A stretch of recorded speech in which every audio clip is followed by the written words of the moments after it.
Hello అందరికీ నమస్తే అండి. ఈరోజు మన ఛానల్‌లో చికెన్ పకోడీ ఎలా తయారు చేయాలో తెలుసుకుందామండి. సో, దీనికోసం ముందుగా ఏంటంటే ఇదిగోండి చికెను. సో, చికెన్‌ని ఇలా చిన్న పీసెస్ కింద కట్ చేసుకొని ఉంచుకున్నానండి. సో, చూడండి ఈ చికెన్‌కి మ్యారినేషన్ చేసుకోవాలండి పకోడా చేయాలంటే. సో, ముందుగా ఏంటంటే పెరుగు, అదే కాకుండా అల్లం వెల్లుల్లి పేస్ట్ అండి. ఇందులోనే జీలకర్ర, ధనియాలు అవి వేసేసి మిక్సీ కొట్టేసానండి. మనం ఎలాంటి ప్రిజర్వేటివ్స్ వాడం కదండీ అందువల్ల. సో, ఇది కార్న్ ఫ్లోర్ పౌడర్, అదే కాకుండా వరిపిండండి. సో, ముందుగా ఏంటంటే కొంచెం చాలా తక్కువ క్వాంటిటీ అండి. సో, చాలా తక్కువ క్వాంటిటీ ఒక చిన్న టేబుల్ స్పూన్ పెరుగండి. సో, అదే కాకుండా మనం ఈ మసాలా పేస్ట్ చేసుకున్నామని చెప్పాను కదండీ! ఒక్క ఎండుమిరపకాయ, జీలకర్ర, ధనియాలు, అల్లం, వెల్లుల్లి ఇవన్నీ వేసి వేపుకున్నదండి. సో, దీంట్లో స్పెషల్లీ మనం ఏమి అడిషనల్‌గా యాడ్ చేయక్కర్లేదండి ఎలాంటి chicken masala, mutton masala.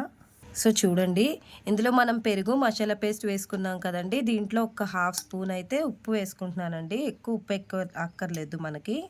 So, ఇలా సరిపోతుంది. అదే కాకుండా మనం మసాలా పౌడర్‌లో ఆల్రెడీ ఒక మిర్చి వేసాం కాబట్టి, అంటే అదే మసాలా పేస్ట్‌లో మనకి హాఫ్ స్పూన్ కారం అండి. కొంచెం వేసుకుంటున్నాను. హాఫ్ స్పూన్ అండి. సో, దీంతో పాటు హాఫ్ స్పూన్ కారంతో పాటు కొంచెం ఒక స్పూన్ అయితే కార్న్ ఫ్లోర్ పౌడర్.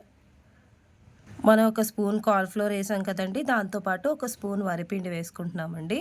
సో, ఇదంతా ఒకసారి కోటింగ్ కలుపుకోవాలి బాగా. సో, చూడండి నేను ఇలా నీట్‌గా మిక్స్ చేసేసుకుంటున్నాను. ముక్కకి పట్టాలండి ఇలాగా. సో, నీట్‌గా ఇలా ముక్కకి పట్టేసుకోవాలి. సో, పూర్తిగా చూడండి. సో, ముక్కకి పట్టింది కదండీ! దీంట్లో కొంచెం ఆయిల్ అయితే వేసుకోవాలండి చిన్నది. చూడండి చిన్న ఆయిల్ అయితే వేసుకోవాలి. చాలండి. జస్ట్ చిన్న చిటికెడండి. సో, ఇలా ఆయిల్ వేసుకుని దీనికి మళ్ళీ మనము ఒక స్పూన్ వరిపిండి, ఒక స్పూన్ వచ్చేసి కార్న్ ఫ్లోర్ పౌడర్ అయితే మిక్స్ చేసుకోవాలండి. చూడండి ఒక స్పూన్ వరిపిండి, ఒక స్పూన్ కార్న్ ఫ్లోర్ పౌడర్ అయితే మిక్స్ చేశానండి. సో, ఇలా బాగా మిక్స్ చేసేసుకోవాలి. సో, మిక్స్ చేసి సో, దీంట్లో కొంచెం నిమ్మరసం అయితే వేసుకోవాలండి. మీకు చూపిస్తాను ఆగండి. చూడండి నిమ్మరసం అయితే పిండుకుంటున్నాను. సో, ఇందులోని నిమ్మ గింజలు అయితే తీసేసుకొని ఒక చిన్నదండి, ఎక్కువ వేయకూడదు. మరీ ఎక్కువ వేస్తే పులుపు వచ్చేస్తుందండి, అస్సలు బాగోదు. సో, హాఫ్ చెక్క అయితే సరిపోతుందండి. చిన్న నిమ్మ చెక్క అయితే కొంచెం సరిపోతుంది. సో, చూడండి నీట్‌గా వేసేసుకున్నాను కదా! దీన్ని ఇలా బాగా మిక్స్ కలిపేసుకోవాలండి. బాగా మిక్స్ చేయాలి. సో, చూడండి. సో, ఇప్పుడు ఇలా మిక్స్ చేసాం కదండీ! సో, ఇలా మిక్స్ చేశాక ఈ పెరుగులో వాటర్ ఉంది కదండీ! లైట్‌గా అండి ఒక జస్ట్ కొంచెం వేసుకోవాలండి. మనం వాటర్ వేసుకుంటారు చాలామంది లైట్‌గా తడి కలవడానికి. కానీ అలా వాటర్ వేస్తే బాగోదండి. ఇది పెరుగు కొంచెం పులుపు కాబట్టి ఆ పులుపు కూడా దీనికి పడుతుంది. అప్పుడు టేస్ట్ యాడ్ ఆన్ అవుతుందండి మనకి. చూడండి. సో, చూసారు కదా ముక్కకి ఎంత చక్కగా పట్టిందో మనకి ఇలాగా. ముక్క మొత్తానికి పట్టింది కదండీ మనకి. సో, ఇలా కలుపుకొని ఒక గంట సేపు ఫ్రిడ్జ్‌లో పెట్టి వదిలేసుకోవాలండి. ఎప్పుడైనా మనకి ఇలా పట్టిన దానికి కూడా ఒక గంట సేపు మీరు ఫ్రిడ్జ్‌లో పెట్టుకున్నారనుకోండి, అప్పుడు మీకు టేస్ట్ కూడా బాగుంటుందండి. క్రిస్పీగా వస్తుంది లేయర్ కూడా. సో, ఒక 1 అవర్ అయితే మ్యారినేట్ చేసేసి వదిలేద్దామండి. చూడండి మనకి 1 అవర్ తర్వాత ఇలా మనకి మ్యారినేషన్ అయితే అయిపోయి ముక్కకు మొత్తం పిండి అయితే అంటుకుని ఉందండి. సో, ఇప్పుడు ఏంటంటే నేను ఆయిల్ అయితే బాగా మగ్గిందండి. సో, దీంట్లో ఇలా వేసేసుకుంటానండి. సో, వేసుకున్న వెంటనే అయితే కలపకూడదు. సో, నా పీసెస్ ఎక్కువ కాదు కాబట్టి నేను ఇమీడియట్‌గా వెంటనే వేసేసుకుంటున్నానండి. సో, వెంటనే ఇలా వేసేసుకోవచ్చు.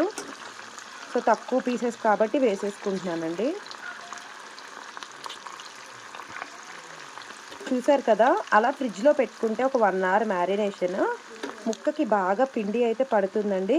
మీరు వేసిన వెంటనే ఇమీడియట్‌గా అయితే కలపకూడదండి.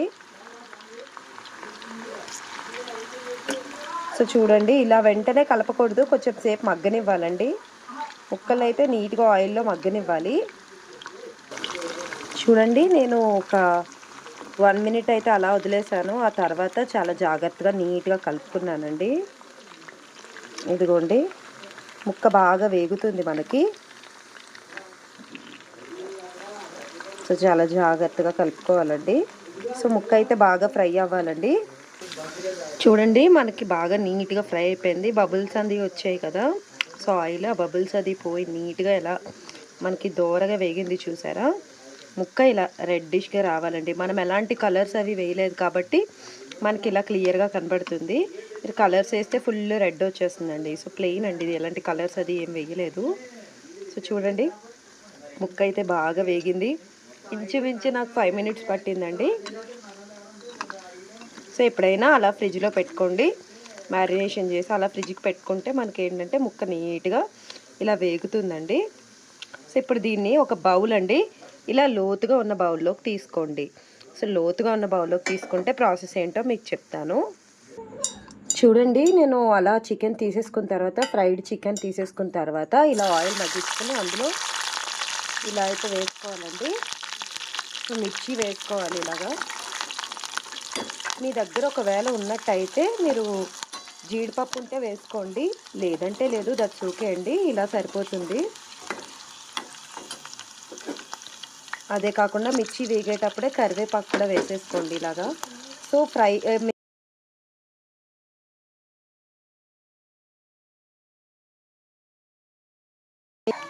చూడండి ఇలా నీట్‌గా ఫ్రై చేసేసుకోవాలి.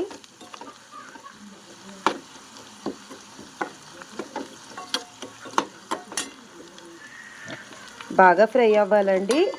పచ్చిమిర్చి పచ్చిగా ఉండకూడదు మనకి పకోడాకి.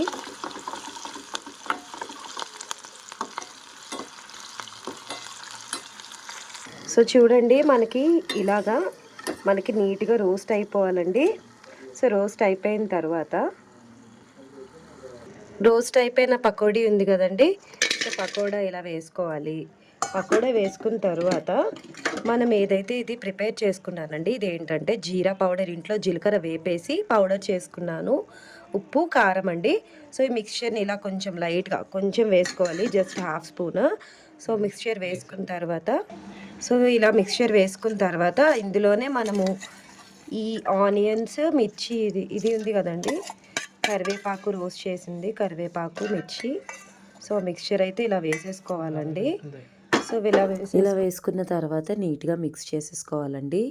సో, ఇలా మిక్స్ చేసేసుకుంటే మనకి నీట్‌గా బౌల్ అయితే మొత్తం మిక్స్చర్ ఇలా కలిసిపోతుందండి. సో, ఫైనల్లీ మనం ఇలా గార్నిష్ చేసుకున్నామండి చికెన్ పకోడాని.